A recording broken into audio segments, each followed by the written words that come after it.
This is a download from BFM 89.9, the business station.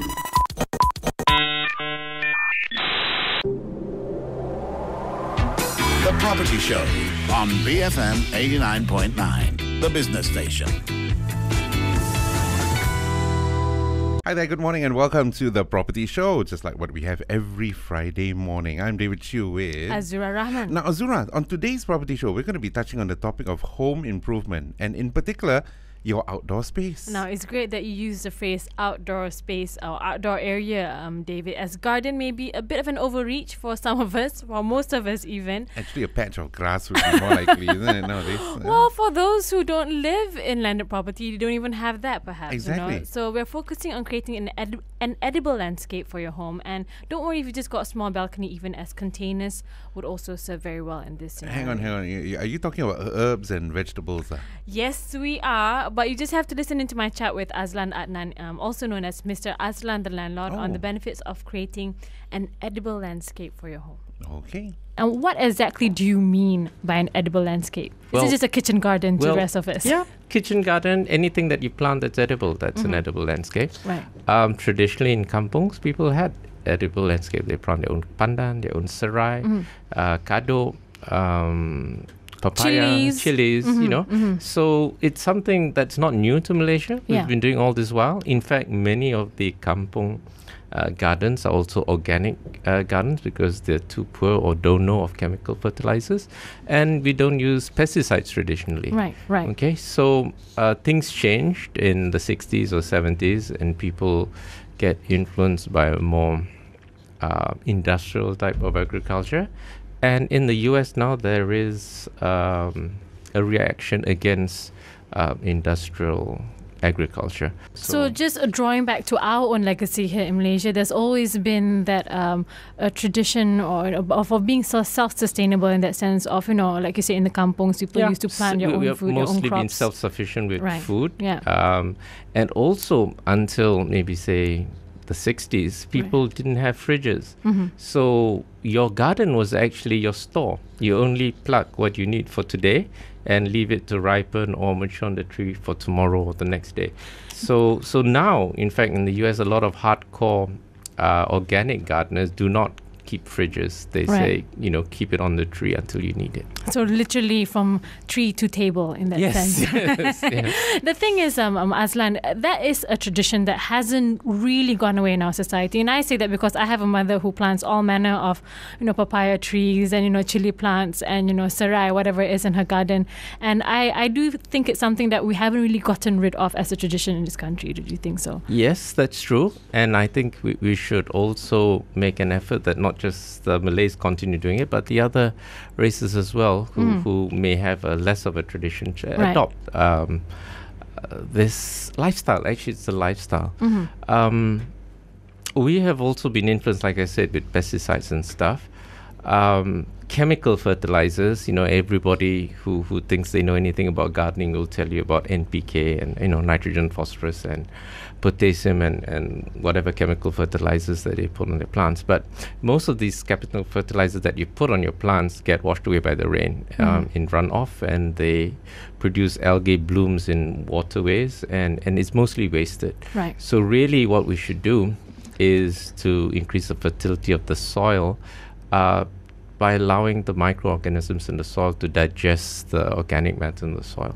So basically, composting, you know, lots of humus, earthworms, you know, earthworms is good news. If you have earthworms, it's good. And termites, you know, termites. That's normally a property owner's, you know, ultimate nemesis. Yes, yeah, you don't want termites eating your house, but if you have, or you know, the area they lived in is a former rubber estate, there'll definitely be termites underground. They eat all the wood stumps and stuff and break it down so that these smaller microorganisms can release the nutrients for your plants to grow.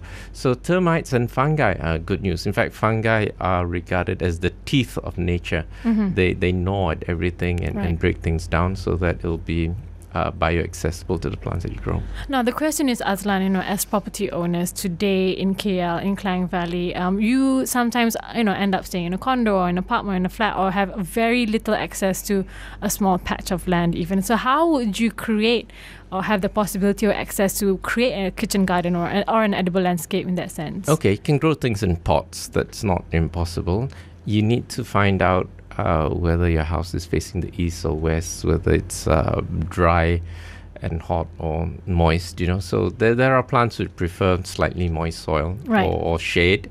The general rule is something that you plant for its fruits or its roots need to be in full sunlight. Okay. If you plant something to eat the leaves, then you need to grow it in partial shade. The other thing is that there is a technique where you can make your own pots, which are self-watering. So basically, it's a little difficult to describe. It's easier to see, but basically you get one of those 1.5 or 2 liter plastic bottles, cut it into two, invert the top so that it becomes like a funnel, put your soil in there, and in the narrow part put an old sock or cotton towel. The bottom part put water. The sock acts as a wick, Mm-hmm. and then you seal it with sellotape so no mosquitoes can come in to lay eggs in the water, and you can grow onions and coriander and things like that. All right, all manner of things in pots in that sense. And maybe you put a straw in through the top. When I've tried it, I find those thick Slurpee straws are much better, and you water the pot through those straws, and you need to water them only every 2 or 3 weeks. Yeah. See, that's my next question, Aslan, because I don't have the greenest thumbs. I probably have the complete opposite of green thumbs in that sense. What are the most hardest, low maintenance plants when it comes to edible things? Okay, the most fun things to grow are actually onions. They're very easy to grow. They're very low maintenance. They take a lot of beating. They can grow in a pot? They can grow in a pot, yep. And when you see the leaves come out, the spring onions, if you plant a lot, if you plant 20 bulbs, you'll find very soon you'll have more spring onion than you know what to do with. And if you let it mature and it flowers, most people haven't seen an onion flower. They're very beautiful. They're spherical, they're white. And they're very delicate. They're just marvelous to look at. Funnily enough, onion flowers, called alliums as well, if I'm not mistaken, and they are used in posh florists in the UK, and they come in purple variety. And people don't realize that they're simply onion flowers. Actually, they are very beautiful. You're correct in that they're sense. Very delicate and they're fine structures. So. Okay, apart from onions, anything else? Okay, you can grow cucumbers on balconies. Cucumbers, one of the first plants I planted when I stayed in a flat in Sabah, on a balcony, and I plant them in pots, and they grow up the railings. And at night, if you have the patience, you just sit on a stool and stare at the tendrils. You can actually see them move. You can see them grow. Right. It's not like watching paint dry in that sense. No. It's actually quite fascinating. If you've ever watched the moon move, you can actually stare at the moon and watch it move very slowly. So it's that kind of pace. And what happens is cucumber tendrils do not grow in a linear fashion. They actually grow in spurts. So if you sit down quietly and you stare at it, and then you see suddenly it move, the first time I saw it, I almost fell off my stool, because it's kind of alien experience that way. It's I imagine it to be strange. quite therapeutic as well. Yeah, it is. So the other thing is, if you've, many Malaysians eat durians, you can plant the seeds in a pot. And when the shoots first come out, it looks absolutely reptilian. It looks brown and it's got scales, kind of thing. It's kind of freaky to look at. I'm speaking to Mr. Azlan the Landlord. We were talking about creating edible landscapes for your property, and when we come back, we're talking a bit more about this on The Property Show. Design Tips by Nippon Paint. When it comes to small offices, the design goal is to maximize the use of floor space while minimizing clutter, balancing style with functionality. To start, pay attention to wall paint. Pick neutral or light colors such as light green, beige, lemon, and off-white to open up the space. Avoid dark colors, as they will make a small office look even smaller. When it comes to furnishings, pick a single design and color scheme and stick with it. Mismatched furniture makes small offices look disorganized and cluttered. Take advantage of natural lighting by positioning workspaces near windows. Not only will your small office feel more spacious, the natural light will keep energy and productivity levels high. Visit nipponpaint.com.my to explore thousands of colour inspirations. Nippon Paint, the paint expert.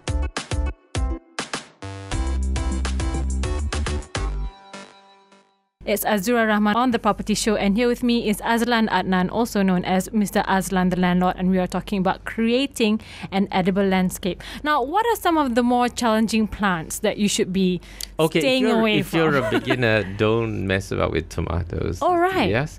Tomatoes are very fussy. The wasps like to eat them. Snails like to eat them. You know, they are just too much bother, and you have to water them right. Can't overwater, can't like too little water. Like it hasn't rained now in about 10 days, 2 weeks, so all my tomatoes are shriveled up. Right. What about and I have this philosophy that I plant a whole bunch of stuff. Whatever grows best will survive, and what doesn't just survival of the fittest. It becomes compost. Yeah. Right. Yeah. What about chili plants? You know, chilies can become expensive, and a lot of people like to grow them in containers. Are they very difficult to do? Oh, they're very easy. Again, I don't buy chili seeds out of packets. I go to Giant. I go to where they sell the chili kering and dig underneath. All the chili seeds will accumulate underneath. They have a counter or a low table where they put, you know, a whole bunch of chili kering by the sack loads, you know. And I've had a peep at the sack. Some of our chili kering come from China, some come from India, and I get them by the handful. And nobody bothers to charge me. Nobody stopped you for it. And I asked them, and they say, yeah, you know, help yourself. Right. And what I do is when it's raining, I just scatter them all over the garden, and it grows And that's when it. it feels like it best. Because, you know, I have so much of the seeds. I probably got 2 kilograms each time I go.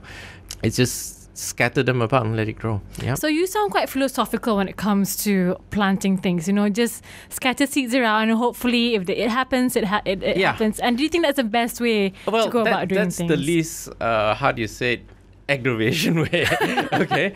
There is a philosophy in Japan called do nothing farming. Right. It's by some Japanese rebel. He's a rebel because most of the Japanese have a very organized way of farming. So he's the guy who invented mud balls that you throw. You know, get a whole bunch of seeds. You know, put it in mud and throw it about. Yeah, and I also follow a philosophy by Austrian. He takes a bucket and he puts seeds of about 30 species in it, mixes it up, and scatters and plants. So whatever finds the best soil to grow in will survive, you know. Right. So I do that with my creepers. So I put bitter gourd, cucumber, loofah, patola, peria, cucumber, you know, whatever. I put six or 8 different species, long beans, you know, and in a bucket, and then plant it along my fence and let it grow up my fence. Right, Yeah. okay. And this is something that you also tend to do, Aslan, not just for your own private property, but you tend to also do edible landscapes for the properties that you let out as well? Yes, it's a way of adding value to the property. Most people would prefer a property which has some plants in it. At the same time, they don't want the hassle of maintaining Yes. it, thinking, you know, it's going to cost a lot. But if you put creepers up, you know, like kacang botol, everybody eats it, yeah. And when you have it growing well, you know, you get quite a lot of those beans, you know, and people love it. You know, it could make the difference whether you can rent the property or not. Adds a charm to it at the very least. Exactly. Right? And pandan, if you grow pandan on your property, you won't have cockroaches. I don't think it's an old wives' tale. I think, you know, in the time that I've stayed in this house, which has lots of pandan outside, I think in 6 months I've only seen 3 cockroaches. You know, so. As a landlord, though, Aslan, you know, and as someone who's partial to gardening, do you leave instructions to your tenants on how they can care for the plants? Does it matter to you? Well, I tell you, interesting story. I had an intern from MMU, a student from MMU who was an intern at IBM, stay at one of my flats, and he was supposed to water my plants every week or 2 weeks, just by filling a trough with a 2-liter bottle of water. Because what I've done in the flat was I've got a planter, and in mixing the soil I put those gel, you know, those water absorbent gels, and so all you need to do is water it, put 2 liters once a week or once in 2 weeks, and he never did. And after 3 months, I reminded him, you have to clean the toilet, otherwise you won't get the deposit back. Did you water my plants? And then he flooded my plants. So you wouldn't plant or anything that's excessively difficult, like your tomato plants for for your tenants in that sense? No. Money plants are very easy, like they take a lot of beating. However, you can't get anything to eat out of them. You also have to be careful. There's some plants which are poisonous. I think there's a list on the internet recently about the 20 most dangerous plants. Some of them, you just have to bite it and you have irreparable liver damage and stuff. Oh, wow. And many of them are quite common. So I can't remember offhand what they are, but it's worth having a look at the internet. Some plants, if a dog or cat bites it, they'll die. If children bite it, they'll die. And these are plants that you'd find around the house. Now, Azlan, I mean, for those who'd like to find out a bit more about how they can actually, create an edible landscape, you actually have a program going on, don't you? Oh, yes. I have a program where people can come to do some gardening, learn what it's about, get their hands dirty, as it were. If they don't have land on their own but they want to try, they can adopt a little piece of garden, one corner, and plant something. Yes, an allotment and plant something, and I'll teach you how to get started. It's a very, risk-free, painless way, because if you really want to do gardening seriously, you need to get wheelbarrows, you need to get charcoal, you need to get this, that, and whatever. So I have all the stuff I could do with a helping hand in the garden. So I don't mind teaching people. There's a lot of material on YouTube which I could direct people to learn the principles and theories of things like permaculture, hugelculture, and organic gardening. So if you want to find out more about becoming an intern for his edible landscaping team, how can people go about finding more? People can send me an email at mraslanthelandlord@gmail.com, or find my homestay page at Facebook. It's Aslan's Eco Village Homestay. Or find me, Mr. Azlan the Landlord. I have a page for that too on Facebook. Okay, and that was Azlan the Landlord talking about creating an edible landscape for your property on The Property Show. And if you've missed any bits of this interview at all, don't forget to download our podcast from www.bfm.my. Very informative stuff. I mean, I guess if you're a landlord just like Azlan, you could actually add some value to your property by creating such a garden for your tenants to actually enjoy. But of course, it all depends on whether your tenants do enjoy this sort of thing. Oh, absolutely, David. That would be my concern. I think it's very well that you want to do something that benefits your tenants. But if you're someone like me, you'd be killing those plants within a month. I've got no green thumbs at all. So you're the one with the brown fingers. Yes, absolutely. Okay, tell you what. Why don't we finish you property hunters right now with some possible developments, that might interest you over the weekend. Let's kick it off with. First up, we have Diaman Residences at Puchong. That's D'_Aman. And that's in Puchong in Selangor, developed by Masteron Sdn Bhd. 419 units of service apartments on leasehold land with a built-up of 893 to 1,300 square feet, starting from 350,000 ringgit. That would be too much of a bargain. But this is seems to be quite reasonable as well, with a maintenance fee of 20 cents per square foot. That's not too bad. The other one over in Cyberjaya Selangor is what we're looking at. Yeah, it's called Crystal Residence. This one developed by this company called Trientel Land Sdn Bhd, who is part of the Villa Mas Group, right? This particular development consists of 350 units of condos and villas, and it's all on freehold land. Built up is between 1,300 to 3,189 square feet, right? Prices start from very affordable, 1.069 million actually, to about 1.23 million. So Cyberjaya really hotting up there. Exactly. And that's about it for the show for this week. Next week, again, join us on Thursdays and Fridays. Thursdays is when we have Ringgit and Cents, and Fridays for the Property Show. So till then. The Property Show on BFM 89.9, the business station. Thank you for listening to this podcast. To find more great interviews, go to bfm.my or find us on iTunes. BFM 89.9, the business station.